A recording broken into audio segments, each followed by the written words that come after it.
श्री स्वामी समर्थ. तुमचा भूतकाळ तुमची ओळख असते. तुम्ही कोण आहात हे त्यावरून ठरत असतं असं तुम्हाला वाटतं. त्याहूनही घातक विचार म्हणजे हे कधीही न बदलणारं वास्तव आहे हा विचार. प्रत्यक्षात तुम्ही भूतकाळाकडे कशा पद्धतीने बघता त्यावरून तुम्ही तुमच्यात बदल घडवू शकता. कुठल्याही अनुभवाला अनेक पैलू असतात.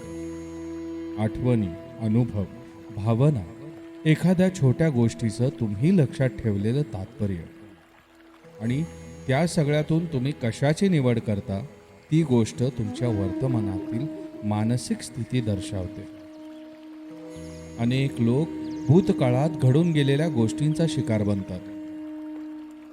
त्यांच्या वर्तमानावर भूतकाळाचाच प्रभाव असतो.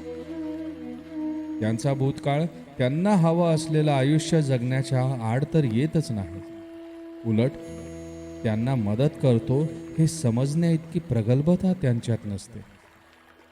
याचा अर्थ दुःखदायक किंवा क्लेशकारक घटनांना महत्त्वच द्यायचं नाही किंवा त्यांची दखलच घ्यायची नाही असं नाही. फक्त त्या आठवल्यावर असं घडून गेलं म्हणून त्यांचा स्वीकार करा आणि तुमच्या वैयक्तिक आयुष्यात तुम्ही जी प्रगती केली, मार्ग काढले, त्या कथेच्या एका भागात त्या घटनांना स्थान द्या. श्री स्वामी समर्थ.